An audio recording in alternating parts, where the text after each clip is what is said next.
Oh, I see that the video got cut again. I don't understand how this, what's going on with this Facebook Live. It didn't do that before, but oh well. But anyway, as I was saying that, make sure that your karmic path is clear, and if you follow that, like you really won't have a problem. Like I don't understand why people think that certain things are like so religious and it can't be followed. Certain things, like I realize that in this country, not even in this country, in this world, we need to get back to morality and learning how to treat people with respect because people really don't realize that what goes around really does come around. And it's like, what's the point of treating someone messed up? Like we've all gone through hurts, we've all gone through trials, we've all gone through tribulations, and I've gone through a whole lot. And if I'm not like that, I can't see how it's so hard for other people not to be like that. Because when I tell you I've been through some stuff in my life, I've been through some stuff, but I've always learned how to forgive people and respect their journey and figure out that they will find, whatever. But in that process of me doing that, ended up hurting myself. So I learned to take it to the next level, right? You don't have to have you don't have to you just have to make that peace within yourself. Like you don't have to be extra nice to a person that's been messed up to you. You don't have to do that. Like to show that you respect their journey. Sometimes you have to love people from a distance, especially if every time you bring them around you, they are doing things and wreaking havoc in your life with and have no remorse. And they could walk away and go live their life with no remorse about how they messed up yours. You know what I mean? Those people are toxic. Those are the ones you need to distance yourself with. But before you distance yourself from them, figure out why were they brought into your cipher? Why did you bring them into your circle? What about yourself called that energy in?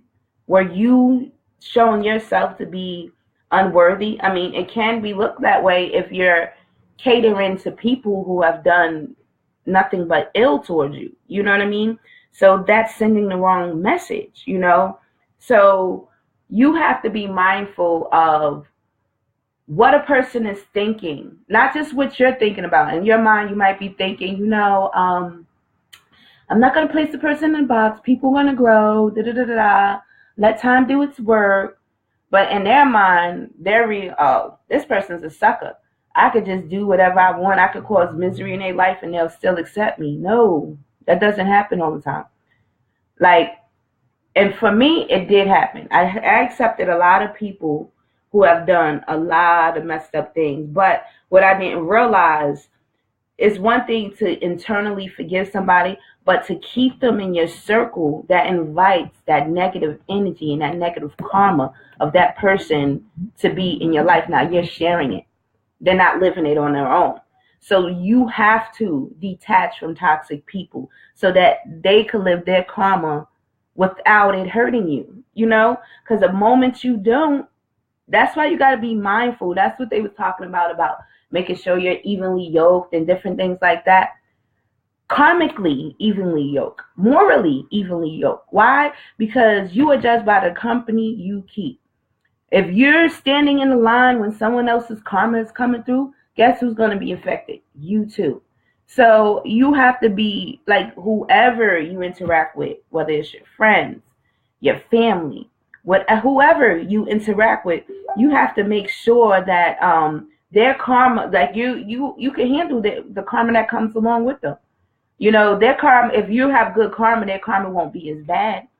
You know what I mean? Because your karma is being mixed in it.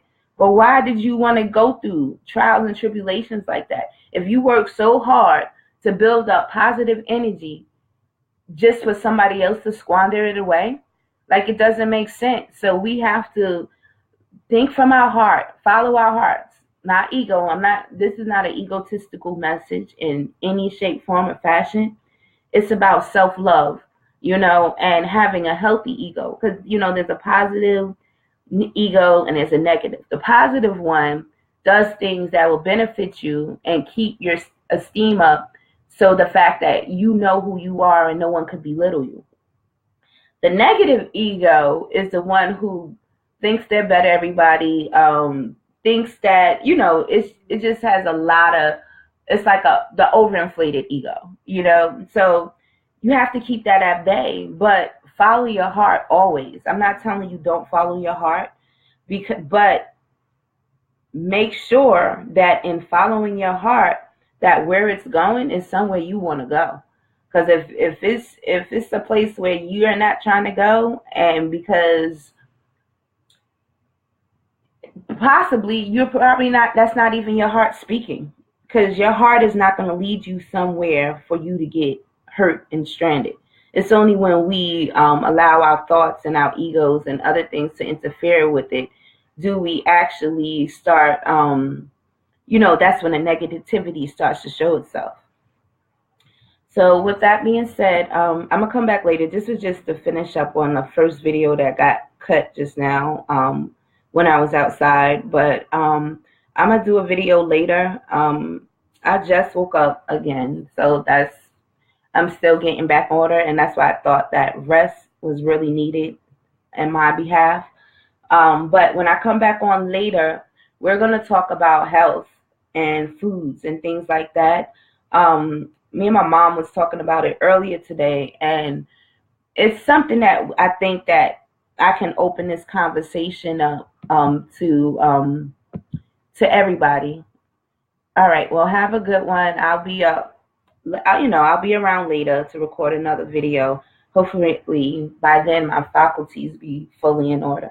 All right, enjoy your day. Peace, bookers.